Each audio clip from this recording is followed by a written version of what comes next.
白宫称，美国参议员窜访台湾是惯例，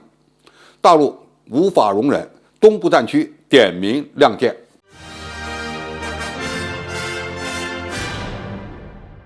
观众朋友、网友朋友，大家好，我是付天少。美国国会参议员乘坐美国军机窜访台湾，遭到中国方面的严正抗议。那么此次美国海军专机降落台湾，访问团成员多达13人，包括6名参众议员、美军上校、上尉等。访问过程仍然是只在机场停留1个多小时，未进入台湾当局的海关，所以从法律上还不能算是入境。当天晚间，美国国防部发言人科比却表示，国会议员搭乘军机出访是惯例，此举符合所谓的以台湾关系法，确认机上并没有五角大楼代表团。科比的态度从中国大陆的角度来讲是非常恶劣的，从中也不难看出，美国的一些政客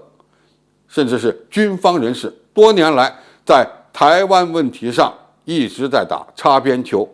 来挑衅中国大陆的忍耐性。那么事件发生后，中国外交部、国防部都对美国粗暴干涉中国内政的行为进行了警告。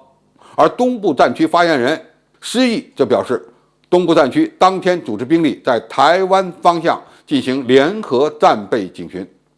检验多军兵种联合作战能力，强调此次军事行动就是针对有关国家在台湾问题上的严重错误言行。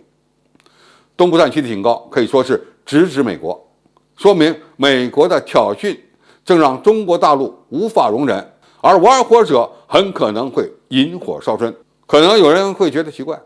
过去美国军机偶尔也会窜访台湾省，那么我们为什么反应没有这么激烈？首先，想要全面监控那些挂着民机代码的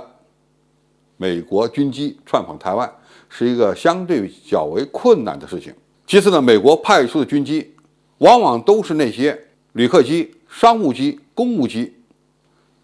从外观上看和一般的民机没有什么两样，而且这些飞机落地之后采取不入境的方式，这样的一种行为的确是在挑衅中国大陆的底线，但是呢又在打擦边球。最后窜访的人员都号称是以个人身份在台湾机场降落的，这同样呢是美国政府和五角大楼的一个狡辩。他们就此呢声称他们并没有违反美国的一个中国政策。那么中国大陆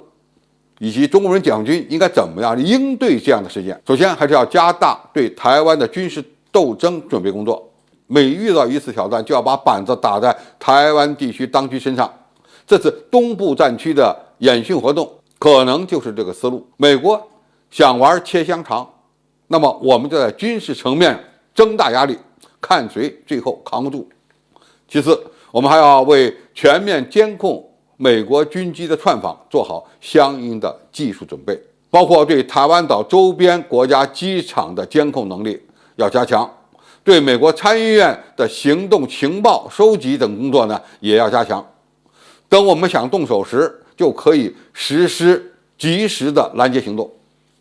最后，我们还要按照自己的步骤来解决台湾问题。中国大陆已经掌握了解决台湾问题的主动权，那么就不能被这样的事件打乱节奏。解决台湾问题关系着中华民族崛起的大事，在我们完成一切准备工作之后，再把握时机解决问题，这才是最符合我们的利益的。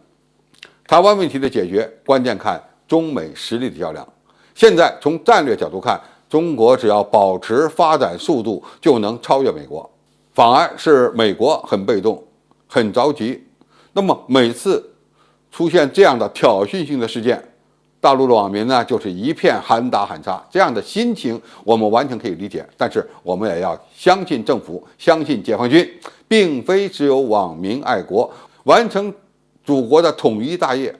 国家和政府肯定会有相应的规划。总之，美国议员窜访台湾的挑衅性行动性质很严重，迟早都会被清算，但是一定会在我们准备充分的情况下解决。美国的某些政客猖狂不了多久了。好，今天的评述就到这里，谢谢大家收看，我们下期再见。